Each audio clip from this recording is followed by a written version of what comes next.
Welcome back to another thematic list build. As I continue to work my way through the first founding chapters, this time our focus has landed upon a chapter everyone is sure to know.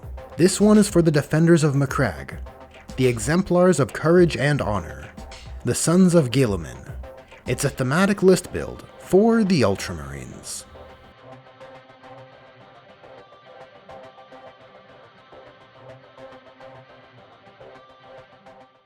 The Ultramarines detachment is the Gladius Task Force, and I think it's a real good one. Because the Gladius Task Force was the index detachment for Space Marines during the launch of 10th, it happens to be the detachment I have the most experience with. And I gotta say, as far as each chapter's toolkit goes, this one is probably my favorite of the lot. The Ultramarines' previous chapter tactic increased their leadership and ensured your army could always fall back and shoot, although with a hit penalty, which essentially gave the Ultramarines a broad bump in flexibility which persisted throughout a battle. Which sure, it's adequate, but what did the rules team do for the Ultramarines in 10th? Well, the detachment rule for the Gladius Task Force is Combat Doctrines. And guys, it's way better. I mean, way better. The previous incarnation of Combat Doctrines were pretty bad. It took what is effectively a thematic element of the Ultramarines, which can perhaps maybe be applied to Codex-compliant chapters as well, but applied them to all chapters. It didn't feel good. It felt sort of thin, sort of stretched, like butter scraped over too much bread. To the point where, by the end of 8th edition's end campaign, Psychic Awakening, even the Space Wolves were using Combat Doctrines. And GW didn't even try to rationalize it in the rules flavor text.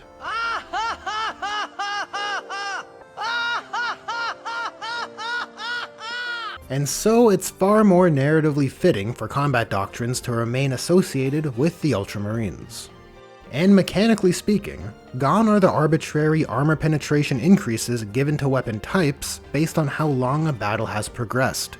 It's so dumb. I'm sure I've shared this position with you guys in the past, but the idea that it's 2 PM, so now our chainswords have better rend, is simply No, God!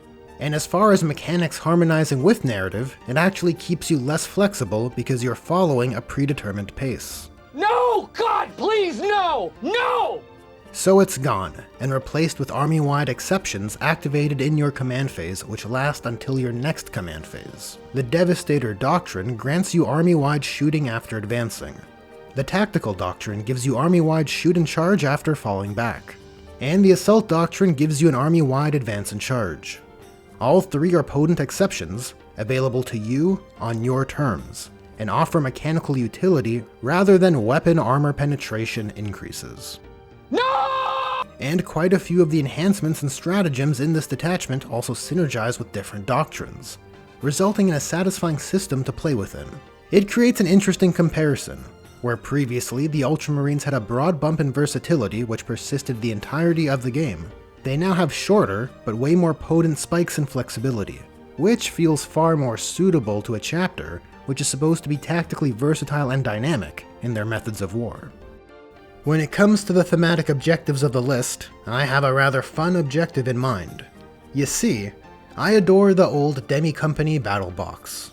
The idea of half a Space Marine company taking to the battlefield not only looks cool, but it creates a sense of scope. You see a DEMI-COMPANY, and you can quantify how large a company would be, and in turn how large a chapter would be. But we're not in 7th edition anymore.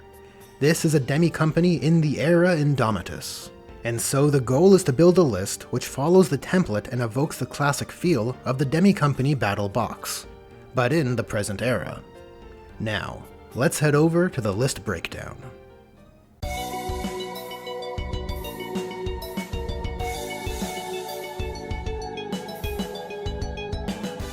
As mentioned, this list follows the structure of a DEMI-COMPANY. For those unfamiliar, a full Space Marine company comprises 10 squads, 6 battle line squads, 2 close support squads, and 2 fire support squads. Demi refers to half, and so our list will require 3 battle line squads, 1 close support, and 1 fire support squad as its base. Let's start with the battle line units of our DEMI-COMPANY.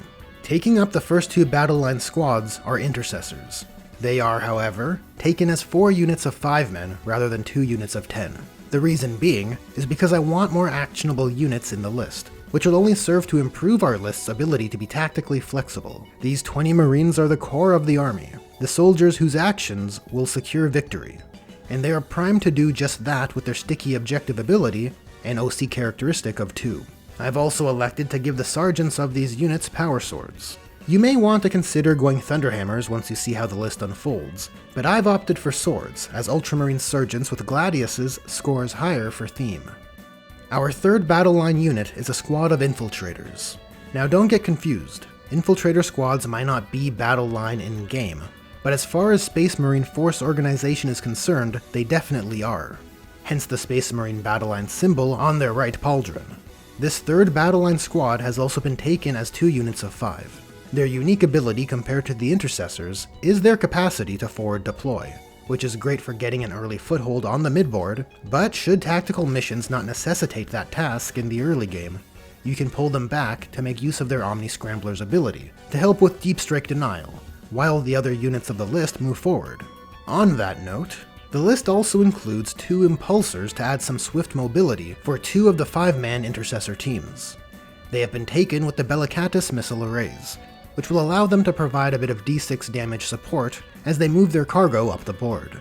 With our 3 battle line squads defined, we can move on to close support, and we're following in step with the DEMI-COMPANY battle box, in the form of an assault intercessor squad taken with jump packs. Like with our other squads, this single close support squad is taken as 2 units of 5. Why? Well, it's because it offers twice the amount of deep strike and rapid ingress options they could provide. Now we can move on to our last DEMI-COMPANY component, the fire support, which is taken in the form of a 10-man Hellblaster squad. Unlike every other squad, this one is staying together because they aren't trying to provide you with more activations. This squad is a load-bearing obliterator, which wants to leverage the abilities of its leaders, and so it doesn't make sense to split them up. For starters, the squad's offensive output is 20 Plasma Incinerator shots, at 24 inches, which if supercharged are Strength 8, AP 3 dealing 2 damage. But on the supercharged profile, they are hazardous. But because of their For the Chapter ability, whenever a Hellblaster model is slain, on a 3+ that model can shoot again, and any subsequent hazardous tests are automatically passed. And you can note that it doesn't specify the model must fire at the attacker, so it could open up some unique targets of opportunity as well. And to extend that shooting output of the squad, it is being led by an Apothecary. The most obvious benefit the Apothecary brings to the Hellblasters is his Narthesium ability, which in your command phase can return a destroyed model back to the unit. That's a model back which can shoot on your shooting phase and potentially again shoot on death. He's also been given the enhancement Artificer Armor. It grants him a 2-up armor save and a 5-up feel no pain, just in case enemy precision wants to try and remove the value this Apothecary provides. And serving as the second leader to the Hellblaster unit is a Lieutenant, taken with a Storm Shield and Mastercrafted power weapon. The Lieutenant is here for multiple reasons. Narratively, since Lieutenants serve under Captains in pairs, it feels pretty apt for a single Lieutenant to be part of this DEMI-COMPANY list. And mechanically, he really turns the Hellblaster's potency up to 11. As he comes, his target priority ability ensures the Hellblaster unit can always shoot or charge after falling back. So you don't have to blow the tactical doctrine just for them. And it also pairs well with his loadout, which adds a bit of melee threat. His other ability is Tactical Precision, which gives the Hellblasters lethal hits, which allows their critical hits, that being natural 6s, to auto-wound. This pairs nicely with Oaths of Moment. It also pairs nicely with the Gladius Task Force enhancement, Fire Discipline, which gives the Hellblasters Plasma Incinerators sustained hits 1 as well. So now their critical hits auto-wound and generate an additional hit. And while the Devastator Doctrine is active, their unit scores critical hits on 5s instead of 6s. It also pairs nicely with the Storm of Fire stratagem, which allows them to ignore cover, and if used while in the Devastator Doctrine, will increase their AP by 1. And keep in mind all of those layered rules can benefit from an additional shooting instance should they die, and you can return a slain model back to the unit in your command phase as well. But how would one deliver such a potent squad? Well, Uriel Ventress, captain of the 4th Company, has an answer. I guess that means this is a 4th Company list. What I am speaking to is Ventress's Master of the Fleet rule, which allows you to select an infantry unit during battle formations and give them deep strike. So now our Hellblaster Lieutenant Apothecary Bomb can warp in on your terms, likely under the Devastator Doctrine, likely attacking the unit marked with an Oath of Moment, and cause much devastation. As for where Ventress sits in the list, he'll be riding in one of the Impulsors leading an Intercessor squad. Wielding the Sword of Idaeus makes him a pretty potent combat character. 6 attacks hitting on 2s, with built-in sustained hits 1, at strength 6, AP 2 dealing 2 damage. So rolling with a squad of Intercessors to the mid-board in an Impulsor should see him get some action. And bringing some long-range anti-armor support are 2 Ballistus Dreadnoughts. These venerable ancients are here to simply leverage the power of their high-strength Ballistus Last Cannon and Crack Missile Launcher. And with the points remaining on this list, I want to add a unit that really speaks to the theme of the list. You know, a unit that solidifies this DEMI-COMPANY to be active in the era Indomitus. And I can think of no unit better than the Primarch of the Ultramarines, Guilliman. He is, of course, the warlord of this list. And as you would expect of a Primarch, Guilliman is a powerful unit as it relates to his offensive output. But he also brings potent utility with his abilities. Ultramarines Bodyguard gives him Lone Operative while he is within 3 inches of your infantry units, of which there are quite a few in the list. Armor of Fate grants him a Get Back Up style of ability on a 3+. While this sort of ability is not reliable, when it comes into effect, it's often a game changer. His Pick One of 3 abilities, often seen with Supreme Commander types, allows him to put out an aura of +1 OC for your units, set up a second Oaths of Moment target should you destroy the initial target, and use a strat once per turn for 0 command points on a unit within 12 inches. I'd rate all 3, and I suspect much like Guilliman, you'll assess the needs of battle and deem which is the most tactically advantageous.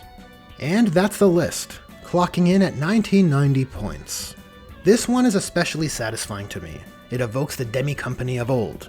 30 battle line Marines plus 10 close support Marines and 10 in fire support.